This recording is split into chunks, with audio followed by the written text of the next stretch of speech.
d'un peu plus, entre guillemets, technique juridique que ce qu'on aurait pu voir jusqu'à présent, même si on a eu des définitions assez précises, hein, comme on a pu voir. Donc, on est sur un sujet de technique juridique et aussi assez subtil. Maintenant, ce que je dis toujours à mes clients sur ces questions-là, c'est que un contentieux, ça se gagne au moment à la fois du processus décisionnel et au moment de la rédaction de la décision.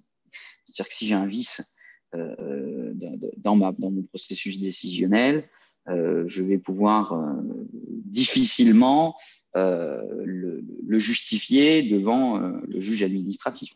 C'est au moment de la rédaction de la décision, au moment qu'on va, d'une part, vérifier si le processus n'est pas vicié et qu'on doit faire attention à la rédaction de cette décision. Donc, aujourd'hui, ce sera quand même assez technique juridiquement parlant, et c'est vrai que généralement, on a assez peu de questions sur cette thématique, sur ce webinaire-là, mais ça me semble quand même extrêmement important à connaître et à maîtriser, parce que c'est en connaissant le risque sur la légalité de la décision qu'on peut le maîtriser et savoir si on est bon ou si on prend ce risque ou pas.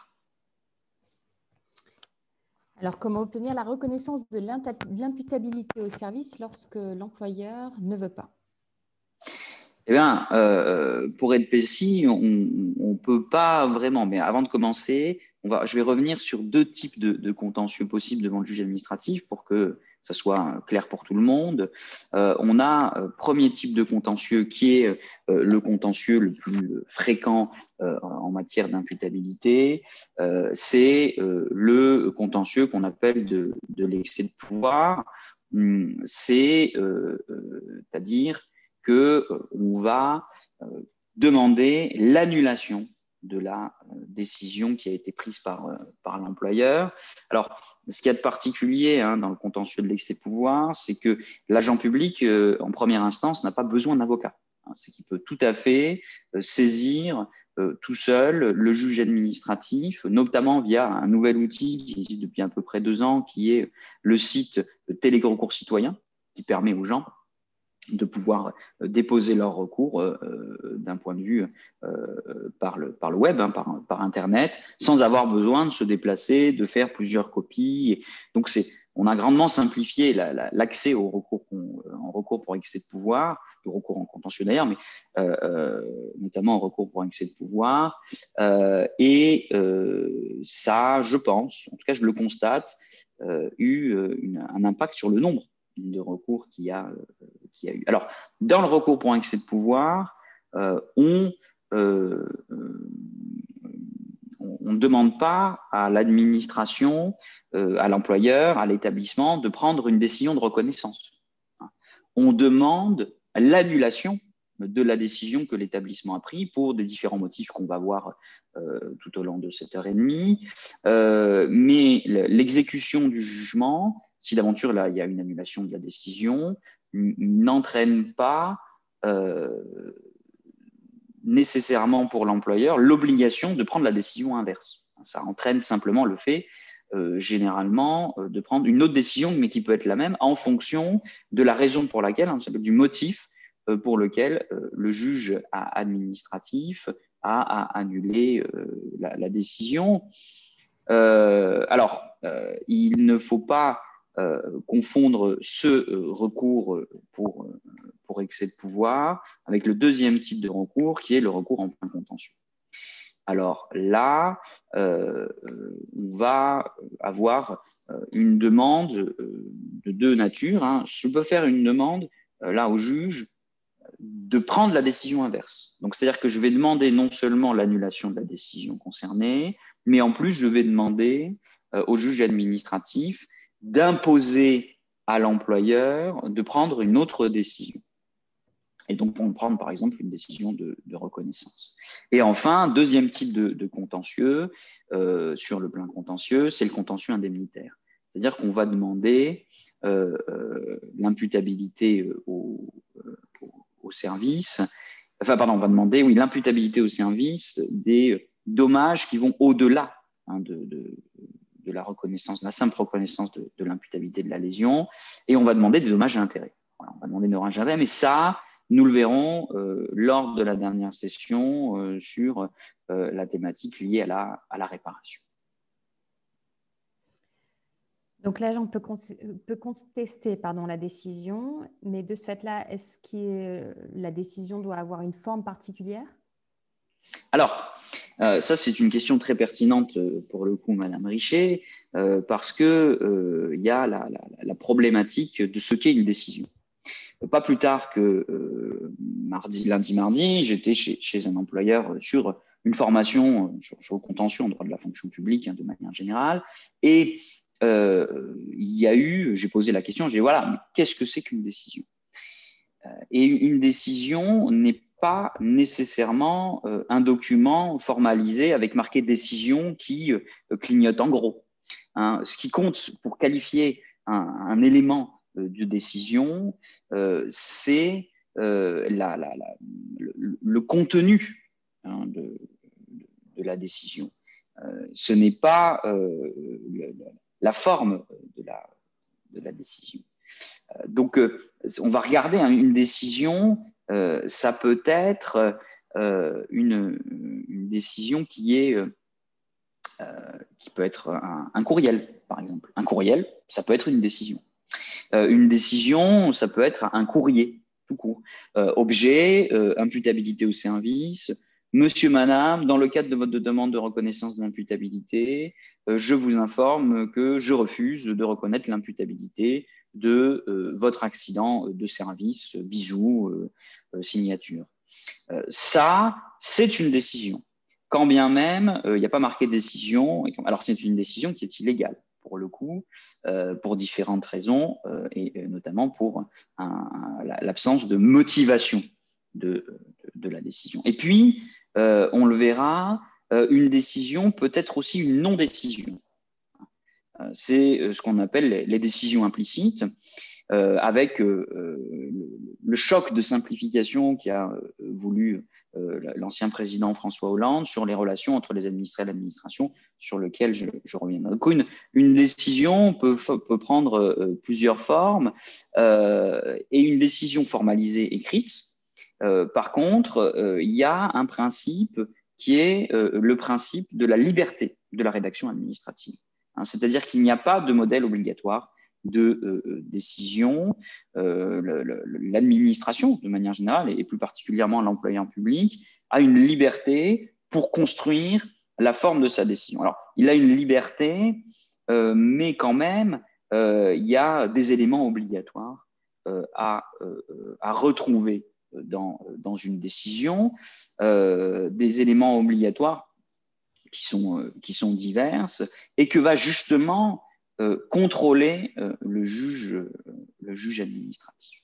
Alors, l'objet d'un recours pour excès de pouvoir, c'est d'obtenir l'annulation d'une décision. Et pour pouvoir obtenir l'annulation d'une décision, je vais aller chercher un élément d'illégalité de cette décision. Et pour le coup, cette illégalité, je vais la retrouver dans un premier temps dans la forme elle-même de la décision. C'est-à-dire si la décision, quand bien même la forme est libre, si la décision n'a pas les éléments obligatoires, minimum, qu'on devrait retrouver dans une décision. Alors, pour rédiger une décision, ce que l'on conseille régulièrement aux employeurs publics, c'est de réfléchir aux objectifs de la décision. Finalement, pourquoi je rédige une décision administrative? Il y a 3 objectifs à notre sens.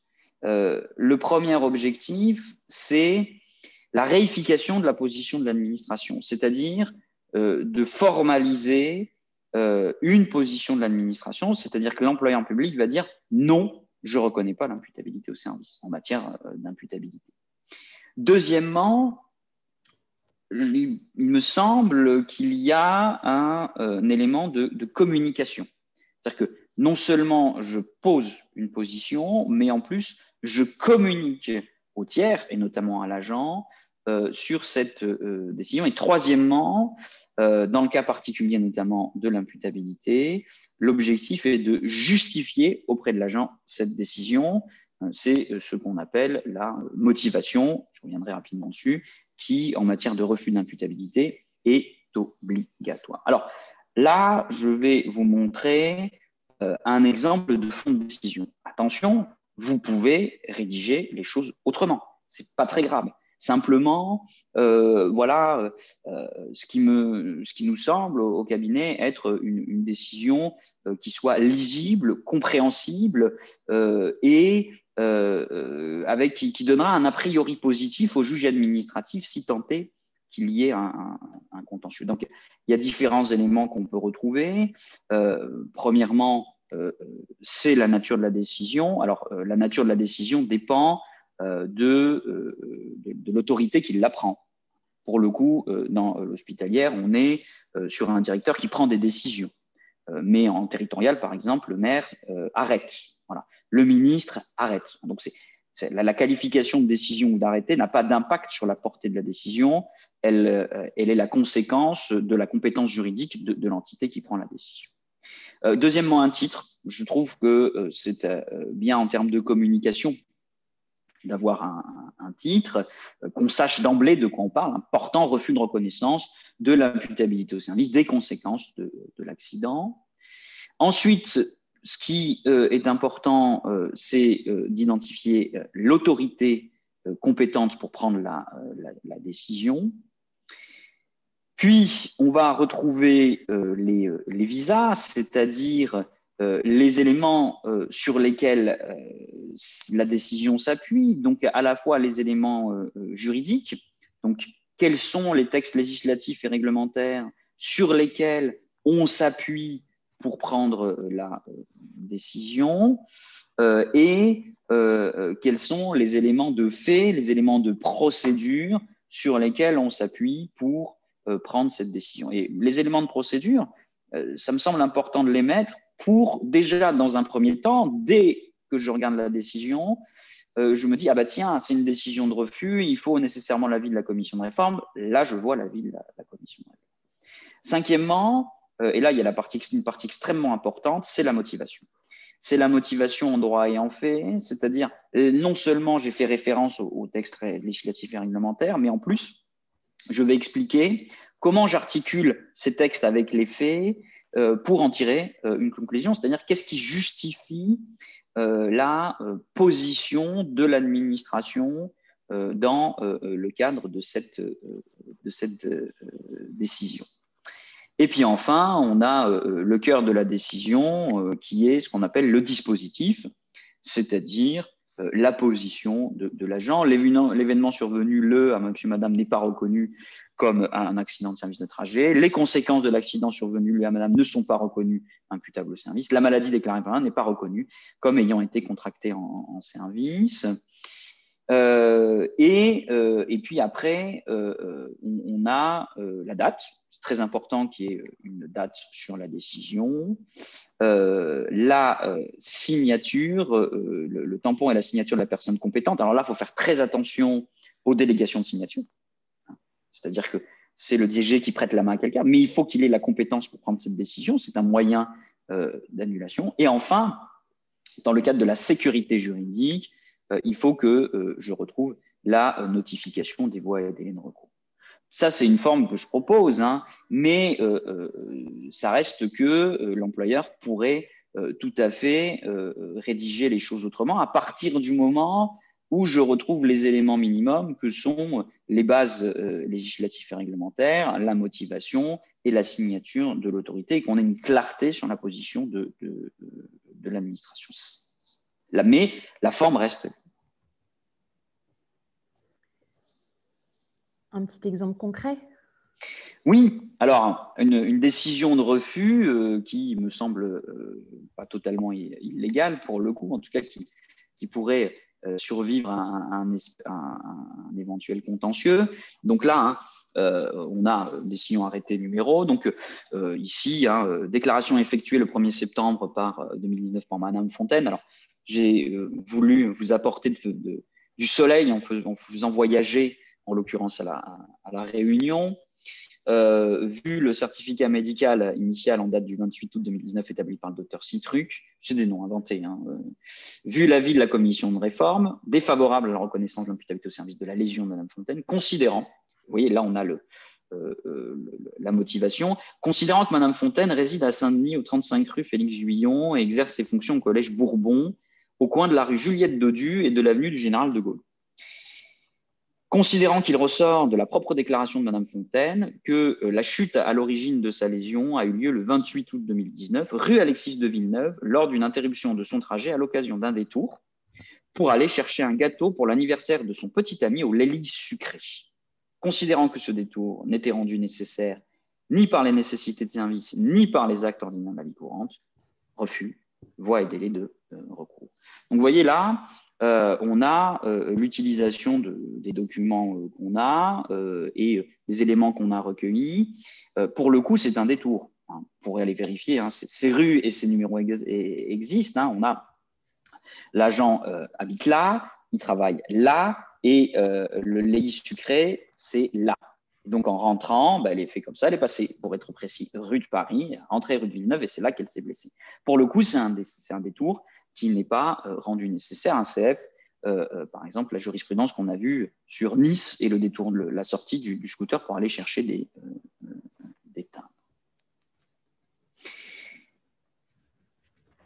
Est-ce qu'il y a un délai pour contester la décision?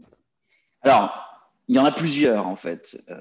C'est là où la partie sur la notification des voies et délais de recours est éminemment importante.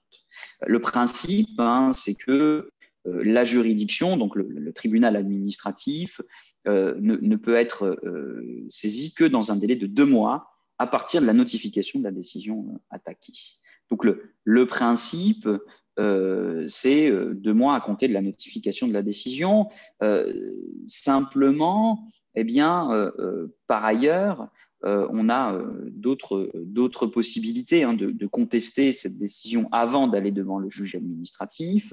On va avoir les recours administratifs préalables non obligatoires. Alors, il faut bien faire la différence entre le recours administratif préalable obligatoire, c'est-à-dire qui est nécessaire avant de pouvoir aller devant le juge. Alors, par exemple, un des cas de recours administratif préalable obligatoire, c'est la communication des documents administratifs et la saisine de la CADA, la commission d'accès aux documents administratifs. Si, par exemple, un agent demande l'accès à un document et que l'administration ne répond pas ou refuse, je dois d'abord aller devant la CADA avant d'aller devant le juge. Bon. Là, les recours administratifs préalables dans ce cas-là ne sont pas obligatoires. C'est-à-dire que je peux très bien aller directement devant le juge administratif dans le cadre de ce recours de 2 mois, mais j'ai la possibilité aussi de pouvoir faire un recours administratif. Donc, les recours administratifs, ils sont de 2 formes. Le premier type de recours administratif, c'est le recours gracieux. C'est-à-dire que j'ai ma décision qui est notifiée et je vais, dans le délai de recours contentieux, qui pour le coup est de 2 mois. Donc, dans les 2 mois suivant cette décision, je vais contester ou je vais demander, soit en me mettant à genoux et les bras et les mains croisées, soit en apportant des documents complémentaires, soit médicaux, soit des preuves, soit des témoignages que je n'avais pas communiqués en amont, qui sont susceptibles de remettre en cause la décision. Et là-dessus, l'employeur peut, s'il le souhaite, bien réétudier le truc et puis derrière, éventuellement, retirer sa décision et en prendre une autre. Le deuxième type de recours, c'est le recours hiérarchique. Sauf que vous n'êtes pas des entités concernées. Parce que le recours hiérarchique, c'est que je vais aller faire un recours auprès de l'autorité qui avait la délégation, qui a donné une délégation de pouvoir à l'autorité qui a pris la décision. Parce qu'il faut bien faire la différence entre délégation de signature et délégation de pouvoir. Délégation de signature, c'est prête-moi ta main. C'est-à-dire que je vais signer à la place d'eux. Dans les établissements publics du titre 4, c'est généralement, la PHP est un peu à part, les AP, enfin la PHM aussi, la GSL, il y a aussi quelques cas particuliers, mais de manière générale, je n'ai que des délégations de signature, c'est-à-dire que toute personne qui signe une décision, elle le signe à la place du DG ou de la DG. C'est comme si le directeur général avait prêté sa main à l'entité, à la personne qui signe. Mais ce qui fait que c'est quand même le DG qui prend la décision. Donc, je ne peux pas faire, et au-dessus du DG, il n'y a personne. Donc, je ne peux pas faire de recours hiérarchique dans les établissements publics hospitaliers, enfin de manière générale. Je pourrais faire un recours hiérarchique si j'ai une délégation de pouvoir. Alors, par exemple, le ministère de l'Intérieur donne une délégation de pouvoir au préfet sur certaines décisions. Et donc, du coup, le préfet prend une décision, par exemple de refus d'imputabilité, s'il en a les compétences, en fonction des agents, et je vais pouvoir un recours hiérarchique au ministre, qui est le patron du préfet. Voilà. Là, pour le coup, il n'y a pas, dans les établissements publics hospitaliers, enfin du titre 4, c'est rarement possible. J'ai éventuellement donc des recours gracieux. Et alors, ces recours, est-ce qu'ils ont un impact sur le délai de 2 mois?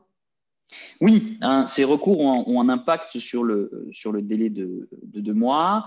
Le recours préalable non obligatoire vient relancer le délai. C'est-à-dire que, donc, imaginons que j'ai une décision qui est arrivée, qui est notifiée le 1er février. J'ai 2 mois pour la contester. Le 1er mars, donc dans le délai de 2 mois, je fais un recours gracieux. À ce moment-là, j'ai un nouveau délai qui part et qui partira soit, on va y venir, du moment où l'employeur reprend une décision explicite avec les voies et délais de recours, soit si l'employeur ne prend pas de décision. Ça, je vais y revenir parce que c'est important, la question du silence opposé à une demande d'un agent. Alors, je vais vous faire un petit schéma sur la question. Donc, j'ai une décision expresse de refus d'imputabilité notifiée avec les voies et délais de recours, parce que, bien entendu, j'y reviendrai un peu plus tard, pour que les voies et délais de recours, pour que les délais de recours soient opposables, il faut qu'ils soient notifiés. C'est-à-dire que dans l'exemple de décision que je mettais, à la fin, vous avez vu, la présente décision peut faire l'objet d'un recours devant le tribunal administratif dans un délai de 2 mois suivant sa notification devant le tribunal administratif compétent ou via le site télérecours. Si je ne mets pas ça, le délai de 2 mois ne court pas. Je reviendrai sur les conséquences. Si je le mets, mais que je ne notifie pas la décision, notification qui se fait généralement soit par lettre remise en main propre, soit par recommandé accusé de réception. Ça dépend le type de décision, mais en tout cas, il faut une preuve que la décision ait été notifiée. Donc, ce délai de 2 mois court à partir du moment où j'ai eu la notification des voies et délais de recours. J'ai 2 mois de recours contentieux. Pendant ces 2 mois, j'ai 2 possibilités. Soit je fais un recours au TA, donc un recours pour excès de pouvoir, pour demander l'annulation de la décision concernée, soit je fais un recours gracieux ou hiérarchique. Si je fais un recours gracieux ou hiérarchique et que l'employeur estime qu'il y a des éléments susceptibles de remettre en cause la décision administrative qui a été prise, par exemple des éléments liés à l'état de santé de l'agent ou au lien entre l'accident et la lésion, eh bien, j'ai toute possibilité de prendre des mesures complémentaires, soit de compléter une enquête administrative, soit d'interroger d'autres personnes que je n'avais pas interrogées, soit de faire une expertise complémentaire. Et alors là, il y a une première possibilité, c'est que l'employeur prend une décision explicite de rejet.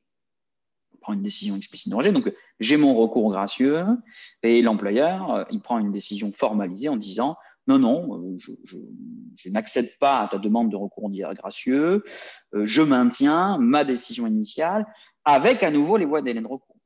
Et à partir de ce rejet explicite avec les voies et délais de recours, j'ai un nouveau délai de 2 mois qui court pour contester le tribunal administratif. Alors par contre, je peux le faire qu'une fois. Je ne peux pas refaire chaque fois pour allonger chaque fois la durée. Pour le coup, lorsque dans le délai initial du recours contentieux ouvert à l'encontre de la décision sont exercés contre sa décision un recours gracieux et un recours hiérarchique, le délai du recours contentieux prorogé par l'exercice de ces recours administratifs ne recommence à courir à l'égard de la décision initiale que lorsqu'ils ont été l'un et l'autre rejetés. Ça, c'est important, mais je ne pense pas que ça vous concerne directement. C'est quand j'ai les deux. Donc, en effet, je peux, si je suis un agent du ministère de l'Intérieur avec une décision défavorable qui a été prise par le préfet, j'ai la possibilité de faire un recours gracieux auprès du préfet. Monsieur le préfet, je vous en prie. Mais j'ai aussi la possibilité de faire un recours hiérarchique auprès du ministre. Et dans ce cas-là, le délai de 2 mois recourra à partir du moment où j'ai une réponse à mon recours gracieux et à mon recours hiérarchique.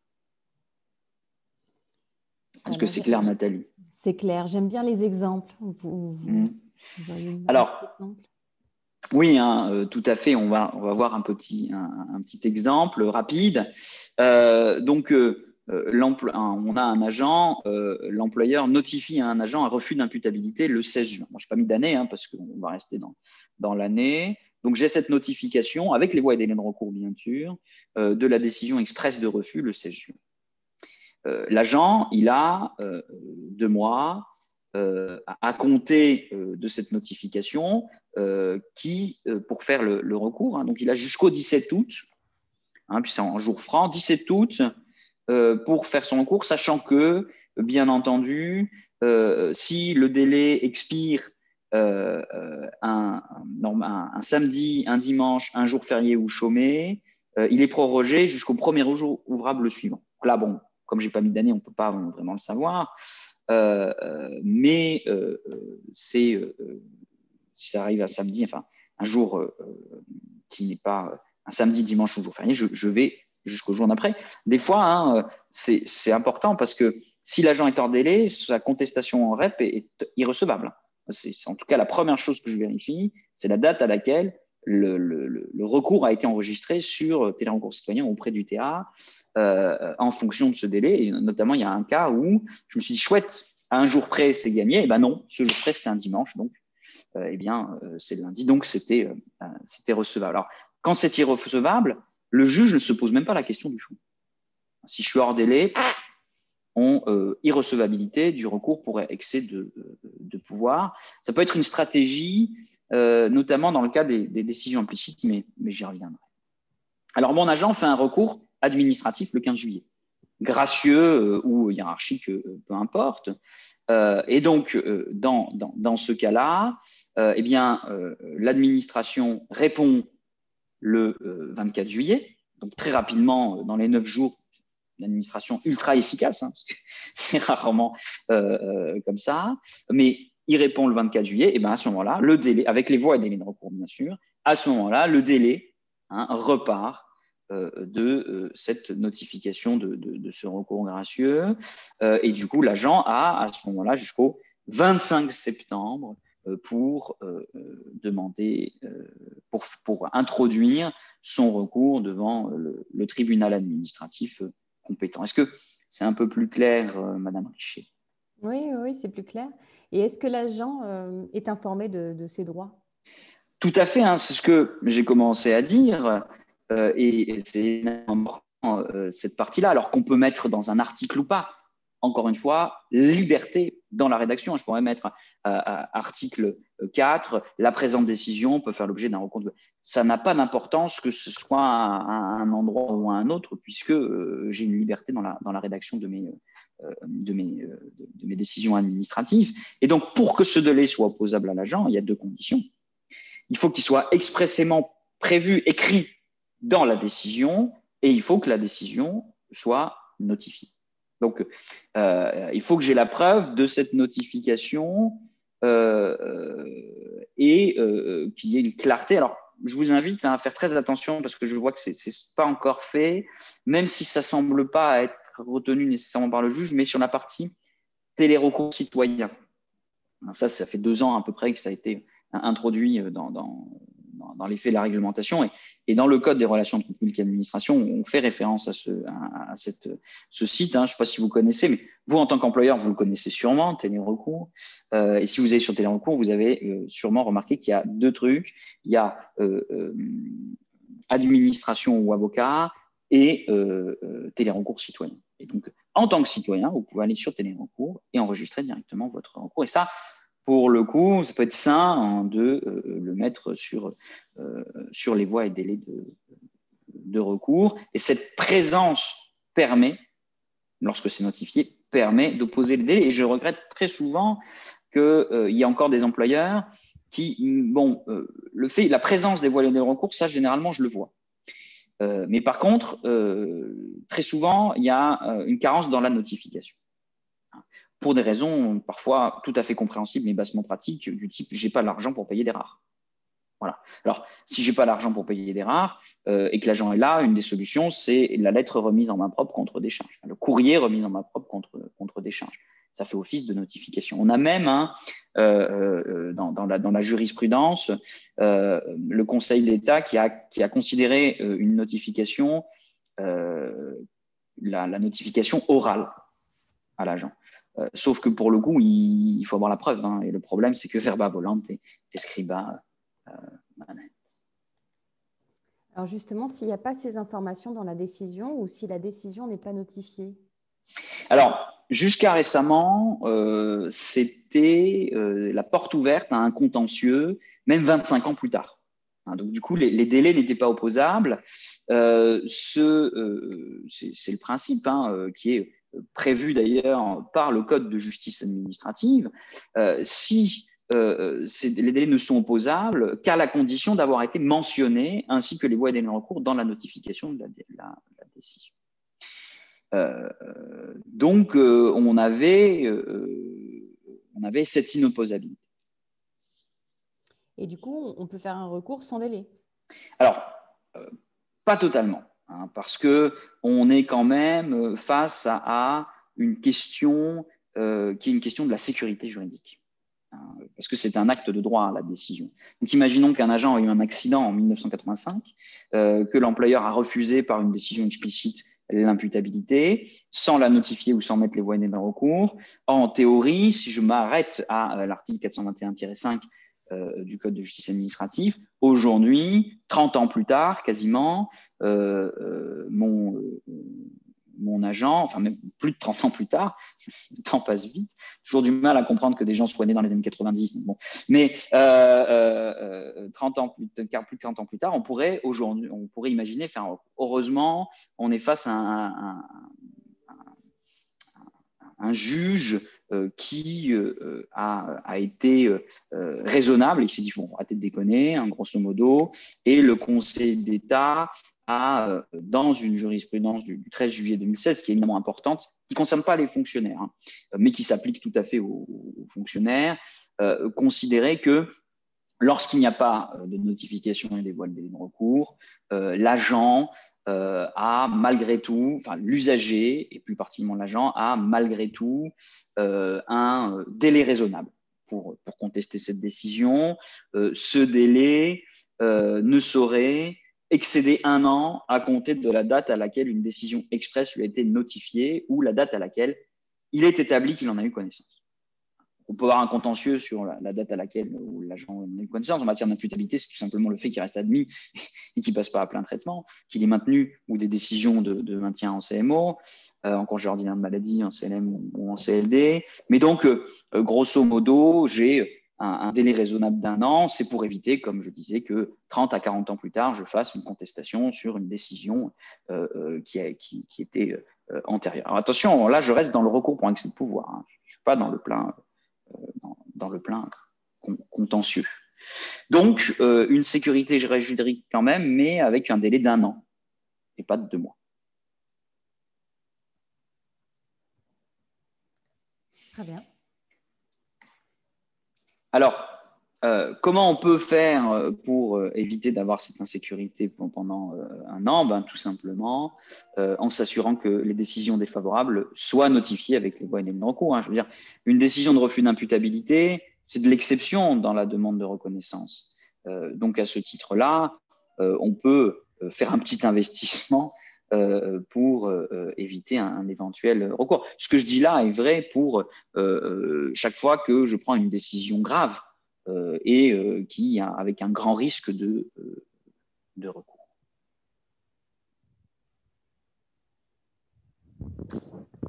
Alors, la question qui peut se poser dans ce cas-là aussi, c'est que je vous ai dit, décision explicite avec les voies et délais de recours. Que se passe-t-il si l'employeur ne prend pas de décision? S'il n'en prend pas de décision, à votre avis, Nathalie, lorsque une entité administrative ou un employeur ne prend pas de décision, qu'est-ce que ça veut dire? Est-ce que ça veut dire qu'il accepte ou qu'il refuse? Qui me dit mot consent. Alors, en effet, en France, on est très friand des adages, pour le coup, adages qui, pour beaucoup, n'ont plus cours. Le premier, on fait du droit ici, nul n'est censé ignorer la loi. C'est un adage qui n'a plus cours depuis les ordonnances de Villars-Cotterêts. Qui ne dit mot consent, en fait, ça dépend. Ça dépend des situations. On a eu un renversement du principe avec le quinquennat de François Hollande et la création du code des justices, du code des relations entre le public et l'administration, parce qu'en France, on a un code pour ça. En termes de code, on est mieux qu'en termes d'application téléphonique.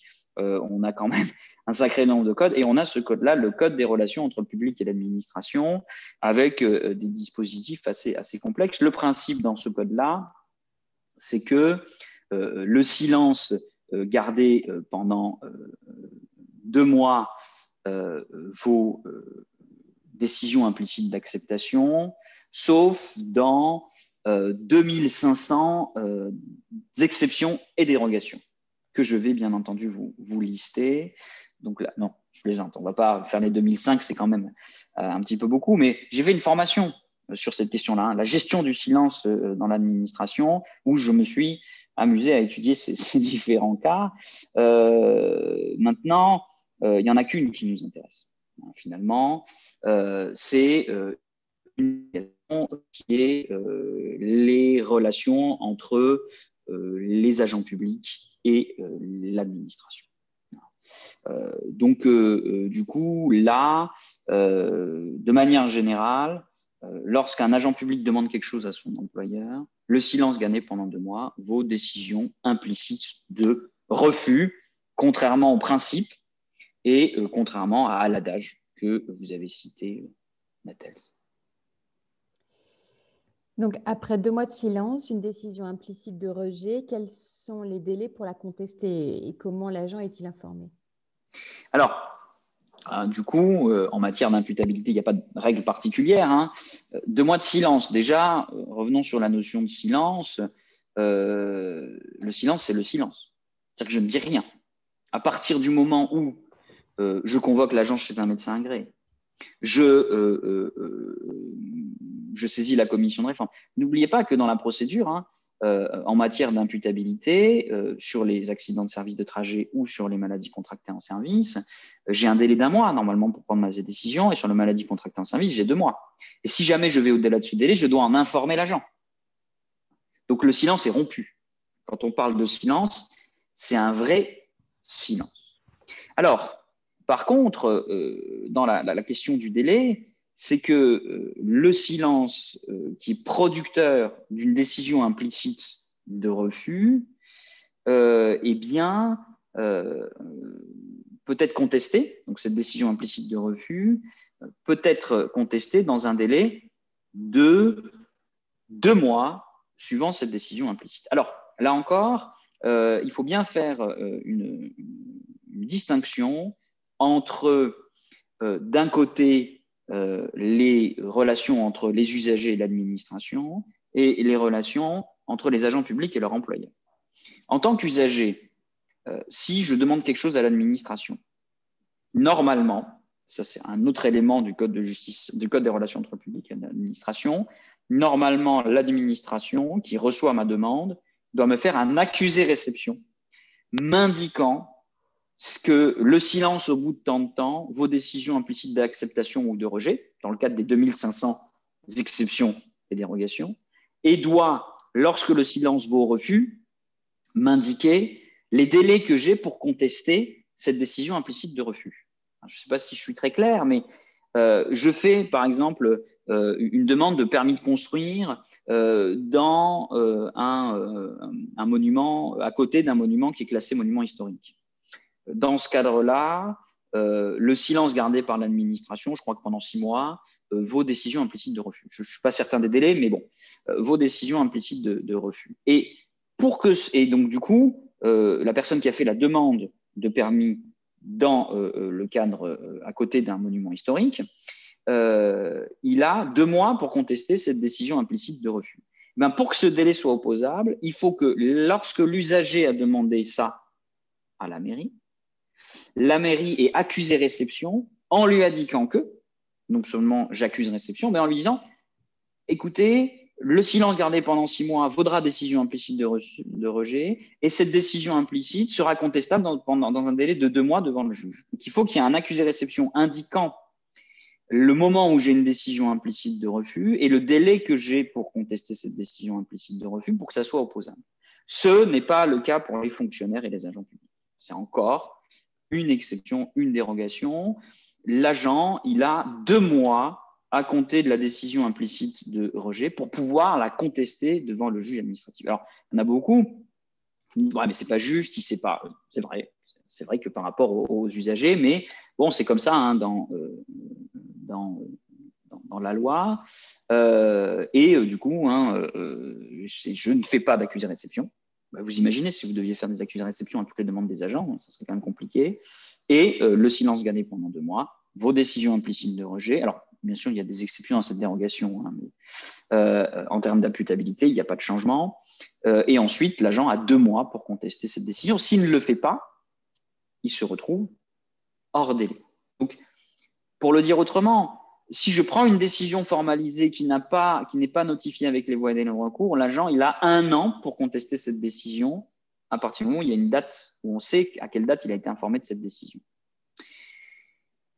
Si je prends une décision implicite, donc au bout de 2 mois de silence, l'agent a 2 mois pour contester cette décision implicite de rejet. Ce qui fait que je ne vous cache pas que parfois, dans certaines situations particulières, c'est une stratégie hein, pour éviter ça. Alors, il y a quand même une petite spécificité, c'est que si jamais j'ai une décision explicite qui intervient avant l'expiration du délai de contestation. Donc, dans ce cas-là, le délai repart de 2 mois à compter de cette décision explicite. Par contre, si j'ai une décision explicite sans élément nouveau qui est prise après le délai de recours contentieux, eh bien, c'est ce qu'on appelle une décision confirmative et qui ne fait que confirmer la décision implicite préalable et qui, du coup, n'est plus contestable. Alors moi, je suis sûre que vous allez nous présenter tout ça avec un beau schéma de synthèse. Oui, parce que c'est vrai que c'est pas, quand on n'a pas l'habitude, c'est un peu compliqué. Mais moi, des fois, je m'y perds dans les délais. Donc, j'ai un agent qui fait donc une déclaration d'accident de service maladie contractée en service. 2 situations. Hein.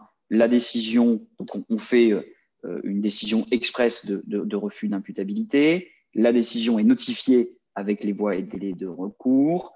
Eh bien, l'agent, il a 2 mois, soit pour saisir le tribunal administratif, soit pour faire un recours gracieux.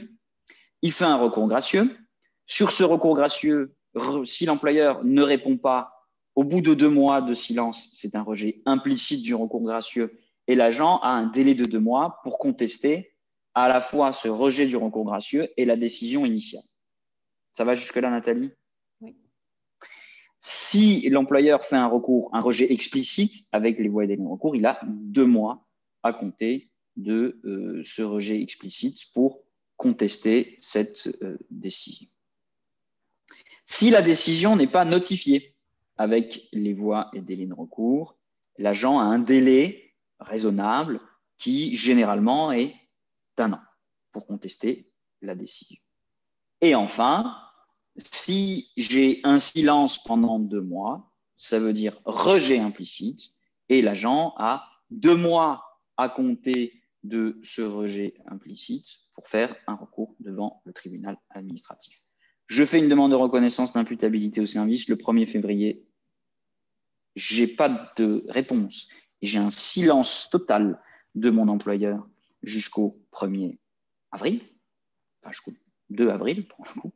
Le 2 avril, j'ai une décision implicite de rejet. Et donc, j'ai 2 mois, avril, mai, juin, jusqu'à fin juin, début juillet, pour contester cette décision implicite. C'est grosso modo comme ça que ça marche, sachant que j'encourage toujours les employeurs à essayer, lorsque j'ai un véritable motif de refus, de faire une décision explicite avec les voies et délais de recours, et puis aussi d'essayer de répondre rapidement à d'éventuels recours gracieux pour justement limiter ces délais et l'allongement de ces délais.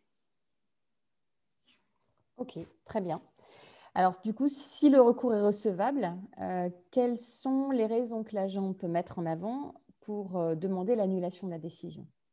Alors, ces raisons, c'est ce qu'on appelle en droit des moyens. Les moyens, ce sont des arguments que je vais mettre en avant, que je vais soumettre au juge en disant « Monsieur le juge, cette décision est illégale, elle mérite d'être annulée pour tel ou tel motif. » Donc, je simplifie grandement, mais on a 2 types de moyens qui existent. On a premièrement les moyens de légalité externe. Alors, les moyens de légalité externe, ce sont les vices qu'on peut retrouver à la fois dans la décision en tant que telle, en tant que document formalisé, mais ce sont aussi les vices qui ont potentiellement entaché la procédure qui a amené l'employeur à prendre cette décision. Donc, on a ces vices de forme, ces vices de procédure, plus l'incompétence, bien entendu, du signataire. Mais ça, c'est la base de tout. Et puis, on a la légalité interne, c'est-à-dire qu'on va regarder vraiment le cœur et le fond de la décision. C'est-à-dire qu'il y a une erreur qui peut être une erreur de fait, de droit, une erreur dans le champ d'application de la loi, un détournement de pouvoir ou de procédure, avec derrière des sous-moyens qu'on peut retrouver. Alors, je vous propose de commencer par les moyens d'illégalité externe. Donc, un premier moyen qu'on a déjà vu, c'est l'incompétence négative. Je vous en ai parlé dès le début. Il appartient à l'employeur de décider lui-même avec ses tripes. Et il ne doit pas se sentir lié par l'avis d'une instance qui, ici, serait l'avis de la commission de réforme. Est-ce qu'il y a d'autres éléments d'incompétence ? Oui, il y a un autre élément d'incompétence éminemment important et malheureusement trop fréquemment rencontré, c'est l'incompétence du signataire, l'incompétence de l'auteur de la décision. Alors, quand je parle d'incompétence, je ne dis pas que je suis face à un agent mauvais, c'est simplement qu'il n'a pas la compétence juridique pour signer à la place du directeur ou de la directrice générale la décision en cause. D'une part, il faut que toute la décision comporte la signature de son auteur, ainsi que les mentions en caractère lisible du prénom, nom et de la qualité de celui-ci, et que cette personne bénéficie d'une délégation, soit d'une délégation de pouvoir, auquel cas, je l'ai rapidement expliqué, c'est l'agent qui prend lui-même la décision à la place d'eux, donc on lui a donné le pouvoir d'eux, ça arrive très peu dans l'hospitalière, et en plus, il ne peut pas subdéléguer ses pouvoirs, c'est lui qui a la délégation de pouvoir, il peut déléguer éventuellement sa signature, mais ce qui est beaucoup plus fréquent dans les établissements publics hospitaliers, enfin les établissements publics relevant du titre 4, c'est la délégation de signature. Donc c'est l'autorité détentrice du pouvoir de nomination qui prête sa main, et non pas son cerveau, à l'agent qui signe la décision. Il faut pouvoir prouver que l'autorité, que la personne qui a signé avait bien… Alors, il faut pouvoir prouver d'une part que la personne qui a signé est bien celle qui a signé. Qu'est-ce que je veux dire par là? C'est que nous, on a des contentieux où l'avocat d'en face dit, regardez, va comparer les signatures entre les différentes décisions qui ont été signées prétendument par la personne concernée. En disant, regardez, c'est pas la même. Donc, c'est pas lui qui a signé, c'est quelqu'un d'autre. Alors, c'est toujours compliqué parce que, ben voilà, en fonction d'où on est, avec quoi on signe, on n'a pas forcément la même signature. Mais en tout cas, c'est des moyens qu'on peut voir. Et puis, le principal, c'est de dire la personne n'avait pas de décision lui déléguant sa signature ou la décision lui déléguant la signature n'a pas été publiée au recueil des actes administratifs. Alors, deuxième point, sur la légalité de la délégation de signature, c'est qu'on ne peut pas subdéléguer. C'est-à-dire quelqu'un qui a une délégation de signature ne peut pas lui-même déléguer sa signature à quelqu'un d'autre. Ça, c'est encore assez fréquent dans les établissements publics, surtout assez gros. De la même manière, j'ai la problématique de deux agents qui vont se retrouver en même temps avec une même délégation de signature. Ça aussi, c'est problématique devant le juge. Alors justement, par rapport à cette problématique, comment éviter le piège? Alors, c'est bête, hein, ce serait bête en effet d'avoir une annulation de décision juste sur ce motif-là, ce qui entraînerait l'obligation pour l'employeur de reprendre la même décision signée de la bonne personne. Donc, il faut être très attentif sur la décision en tant que telle, sur les noms, prénoms, qualité de l'auteur, enfin sur cet élément-là, de bien mettre éventuellement par délégation du directeur général, un tel et la signature qui va bien, c'est vérifier ça. Il y a même des fois où je conseille aux employeurs de mettre dans la décision de délégation de signature.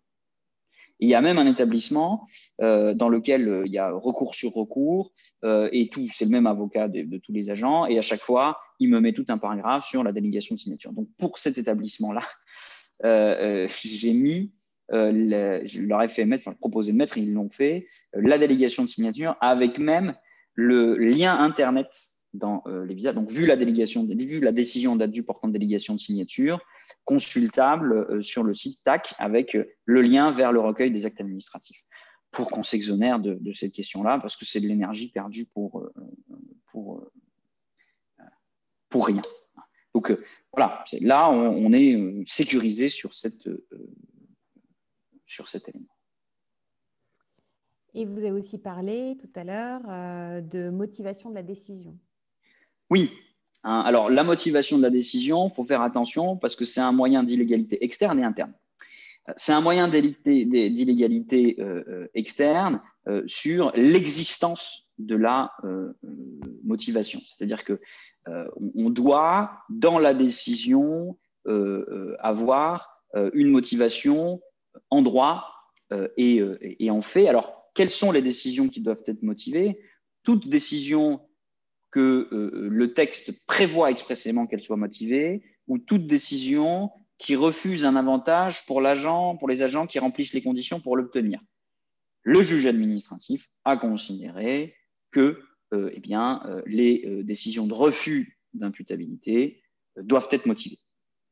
Donc, c'est un arrêt du Conseil d'État, il y en a pléthore, mais le dernier en date de principe, c'est 23 juillet 2014, c'est-à-dire qu'on doit avoir une motivation présente.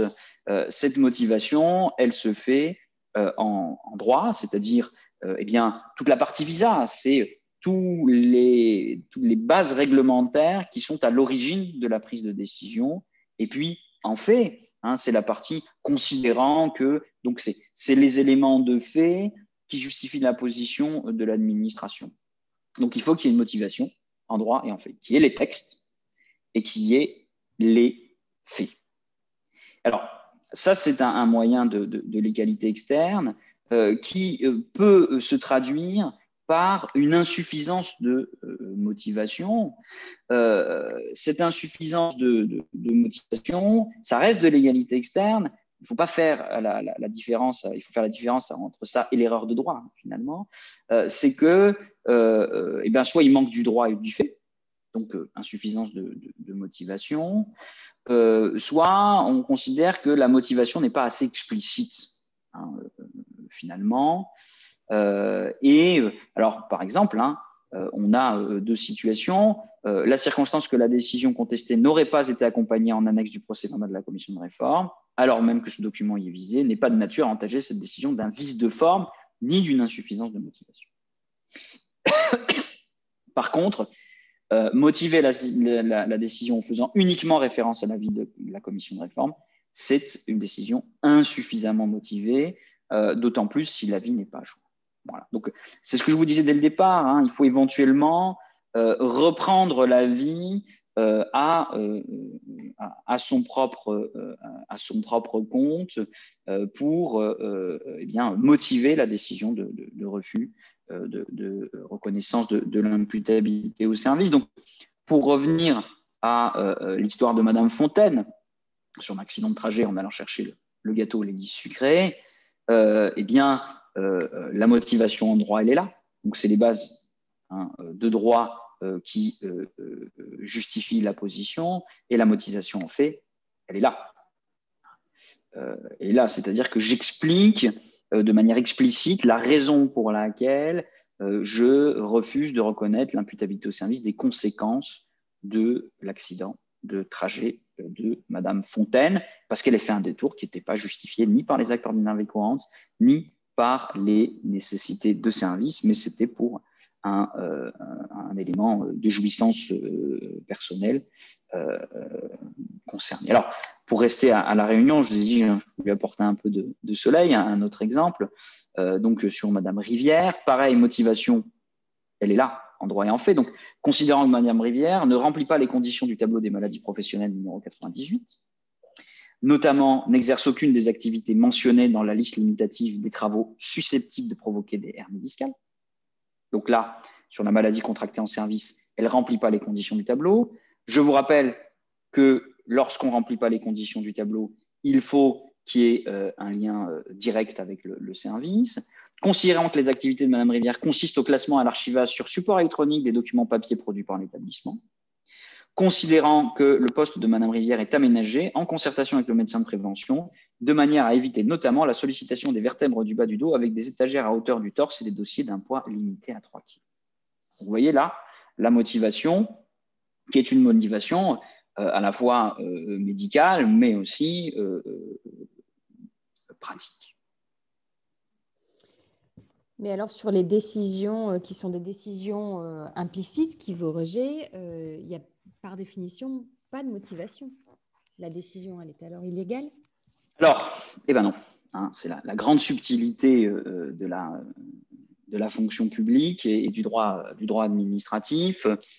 Une décision implicite n'est pas illégale, c'est dans le code de justice administrative, du seul fait qu'elle ne comporte pas de motivation. Par contre, la personne concernée, un document, l'agent, peut demander dans le délai de contentieux de 2 mois, qu'on a vu tout à l'heure, donc décision implicite, 2 mois pour contester cette décision implicite.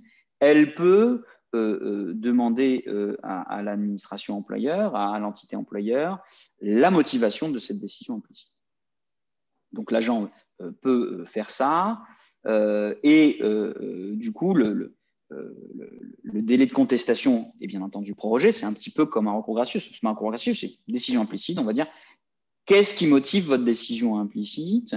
Et là, pour le coup, l'administration a 1 mois pour communiquer les motifs de cette décision, sauf à entacher cette décision d'illégalité. Donc, si je fais un petit schéma, j'ai ma déclaration, 2 mois de silence, rejet implicite, l'absence de motivation de cette décision implicite, puisque bien entendu, il n'y en a pas. Je ne peux pas motiver une décision implicite.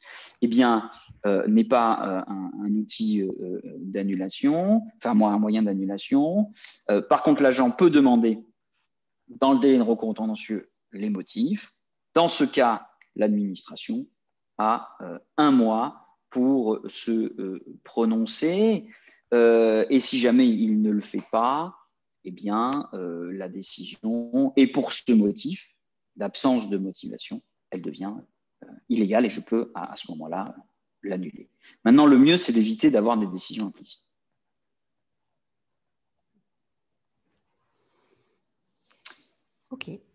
Est-ce que c'est clair, Nathalie? Eh bien, oui. Tout à l'heure, on a vu le recours pour absence de motivation. Tout à l'heure, vous aviez aussi parlé du recours pour erreur de procédure. Oui, un des moyens, c'est l'erreur de procédure. Alors là, c'est extrêmement compliqué. C'est l'application de la jurisprudence de M. D'Antoni, qui n'est pas une jurisprudence qui concerne la fonction publique, mais qui a trouvé à s'épanouir, on va dire, dans la fonction publique. C'est que le juge administratif a souhaité créer quelque part une grille d'appréciation de l'impact des erreurs de procédure sur la légalité d'une décision administrative. L'objectif étant de diminuer les erreurs de procédure. Alors, il a donné une grille de lecture et il nous dit que le juge administratif doit apprécier d'une part si ce vice, eh bien, il a été susceptible d'exercer une influence sur le sens de la décision prise. Ou au contraire, par ailleurs, si l'agent, du fait de ce vice, a été privé d'une garantie. Voilà, c'est les deux questions à se poser. Et ces deux questions ont comme conséquence trois autres questions qui sont liées à ces deux questions principales. Premièrement, eh bien, est-ce que la procédure administrative qui a été viciée, donc l'élément qu'on a raté, est-elle constitutive d'une garantie? Et si oui, est-ce que la personne a pu quand même bénéficier de cette garantie? Parce que je peux avoir un vice, je vais revenir avec des exemples, ne vous inquiétez pas, je peux avoir un vice constitutif d'une garantie, mais que l'agent bénéficie quand même de cette garantie. Si dans le coup, il a quand même bénéficié de cette garantie, on va se poser l'autre question qui est, est-ce que ce vice a eu un impact et susceptible, parce que est-ce qu'il a été susceptible d'exercer en l'espèce une influence sur le sens de la décision prise. Alors, je vous propose un petit exemple par rapport à la procédure, c'est mieux. Là, ici, vous avez un petit rappel de la procédure de reconnaissance de l'imputabilité. Où est-ce qu'on retrouve les erreurs de procédure qui vont impacter la légalité de la décision? Premier élément, et ça c'est éminemment important, il faut faire très attention à ça, c'est l'information du médecin de prévention sur la tenue d'une réunion du comité médical ou de la commission de réforme. C'est-à-dire, si je saisis le comité médical ou la commission de réforme et que le médecin du travail n'est pas informé de la date et du motif, le juge administratif considère que l'agent a été privé d'une garantie. Et ça va entraîner mécaniquement, automatiquement, sans possibilité de se défendre, l'annulation de la décision pour ce seul motif et l'obligation de refaire toute la procédure en expurgeant ce vice. Autre exemple, et ça c'est très très fréquent, c'est la convocation à la commission de réforme. Alors, bien entendu, si l'agent n'est pas convoqué à la commission de réforme, vice qui constitue une garantie. Et s'il n'est pas convoqué et qu'il n'y va pas, annulation pour vice de procédure. Mais non seulement l'agent doit être convoqué, non seulement on doit avoir une preuve que l'agent a été convoqué, mais en plus que ça, il faut que la convocation ait été rédigée de manière à ce que l'agent ait connaissance de l'ensemble de ses droits. Et pour le coup, la convocation qui n'indique pas explicitement que l'agent a le droit d'être entendu est entachée d'irrégularité qui a privé l'agent d'une garantie. Donc, si l'agent ne reçoit pas ce courrier de manière claire, qui ne va pas à la commission de réforme, garantie, annulation automatique par le juge administratif. Autre élément, l'agent, dans le courrier, doit être informé de son droit à être assisté par un médecin de son choix ou de son droit à être entendu par la commission de réforme. Et si ça n'est pas fait dans le courrier, eh bien, l'agent a été privé d'une garantie. Et ça, pour le coup, par exemple, j'ai un client, un département où jusqu'à récemment, il n'envoyait pas les convocations en recommandé accusé de réception. Et du coup, je n'ai pas de preuve que l'agent a été convoqué. Donc, je n'ai pas de preuve de tout ça. L'agent privé d'une garantie, bam, annulation par le juge administratif, sans autre forme de raison. On s'arrête et puis bon, on annule la décision, même si sur le fond, elle est justifiée. Alors, un autre exemple sur la question des maladies contractées en service. Vous le savez, par exemple, il faut qu'il y ait un rapport du médecin du travail, pour le coup. Et du coup, l'absence de ce rapport, privation d'une garantie. Il y a l'avis de la commission de réforme. Mais non seulement il faut que la commission de réforme donne un avis, bien entendu, c'est privatif d'une garantie, si jamais la commission de réforme prive l'agent d'une garantie, mais en plus, il y a la question de la composition de la commission de réforme. On a un arrêt du 24 juillet 2019 où, dans le cas où il est manifeste que la présence d'un médecin spécialiste de pathologie invoquée par un agent est nécessaire pour examiner l'examen de son cas, l'absence d'un tel spécialiste prive l'agent d'une garantie. Donc même la composition de la commission de réforme va éventuellement venir priver l'agent d'une garantie. Et on a aussi tout simplement l'information de l'agent sur les conditions dans lesquelles l'intéressé pouvait constituer son dossier personnel. Vous voyez que c'est quand même une jurisprudence qui trouve à bien se développer malheureusement sur ces questions-là, et en plus très souvent pour des éléments que l'employeur ne maîtrise pas, qui sont à l'extérieur de son escarcelle de compétences. Alors bon, par contre, il y a quelques vices qui ne sont pas considérés comme privatifs d'une garantie ou susceptibles d'avoir eu une influence sur le sens de la décision prise. La brièveté du délai pour consulter le dossier, la brièveté du délai pour la tenue de la séance, l'absence de saisine expresse de la commission de réforme sur l'antériorité des troubles. C'est-à-dire je saisis la commission de réforme, mais je n'ai pas mis clairement quid de l'antériorité des troubles. Donc, c'est des vices dont il est très, très, très difficile de se prémunir, si ce n'est en essayant de communiquer avec les entités qui donnent des avis, donc en l'occurrence le secrétariat du comité médical et de la commission de réforme, le minimum étant d'indiquer sur la décision les éléments de procédure qui ont présidé à la décision. Et pour le coup, à mon sens, il est indispensable de quelque part créer la relation avec le comité médical et la commission de réforme pour les alerter sur ces risques ou trouver des moyens pour éviter les vices de procédure qui viendraient annuler une décision, parce que c'est annulé, mais ça ne veut pas dire que je prends la décision inverse. Je repars à nouveau sur un processus. Voilà pour les moyens d'illégalité externe. Maintenant, on a des moyens de légalité interne que j'ai rapidement évoqués tout à l'heure. On a, premièrement, l'erreur de droit. Donc, l'erreur de droit, c'est qu'il y a une mauvaise interprétation de la loi. Par exemple, et ça, je le vois encore fréquemment, exiger un lien direct, mais aussi exclusif entre la pathologie et l'accident. On a vu, en fait, c'est une erreur dans la définition de l'imputabilité, donc sur les conditions juridiques pour qu'une lésion soit reconnue imputable.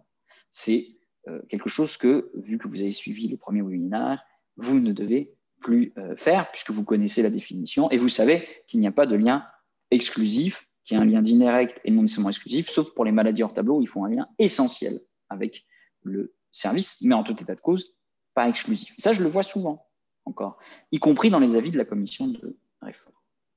Deuxième type de légalité interne, principale, c'est l'erreur de fait. C'est-à-dire qu'on s'est trompé sur l'existence des faits et sur leur qualification juridique. La réalité, un exemple de jurisprudence, la réalité des tâches effectuées ainsi que l'absence de constatation de la pathologie quelques années avant montre, en dépit de ce que soutient l'administration, fiche de poste à l'appui, la répétitivité des gestes susceptibles de générer la maladie de l'âge. Donc, c'est-à-dire, l'administration dit non, elle ne faisait pas les gestes, et l'agent apporte les éléments que si elle faisait les gestes. Donc, c'est un côté, quelque part, pratique qui est mis en avant. Et enfin, on a ce qu'on appelle le détournement de pouvoir, c'est-à-dire là où j'ai utilisé ma décision à d'autres fins que ce pourquoi elle existe. Je vous ai donné un exemple sur l'accident de trajet, là, il y a 2 semaines, en vous disant l'agent qui part plus tôt et qui a un accident de trajet. Certains employeurs vont avoir tendance à refuser l'imputabilité. Ben là, je suis dans le détournement de pouvoir. Je suis dans la sanction déguisée et ça peut être un motif d'annulation de la décision. Alors, l'annulation pour un de ces motifs relevant de la légalité interne, est-ce que ça entraîne de fait une prise de décision inverse? Alors, pas toujours. D'abord, ça dépend de ce que j'ai demandé au juge. Et deuxièmement, ça dépend du vice qui est constaté. C'est sûr qu'un vice de procédure, clairement, je peux reprendre la même décision, expurgée du vice. Un vice de fond n'entraîne pas nécessairement l'annulation. Si, par exemple, je dis qu'il y a une erreur de droit parce que j'ai demandé un lien exclusif, ça ne veut pas nécessairement dire que la lésion est imputable. Et du coup, je vais pouvoir me reposer la question ou rédiger la décision en expurgeant cette notion de lien avec des liens exclusifs. Donc, ça va dépendre de la rédaction et à l'intérieur de ces motifs, des raisons pour lesquelles la décision a été annulée. Donc, c'est encore une fois au cas par cas.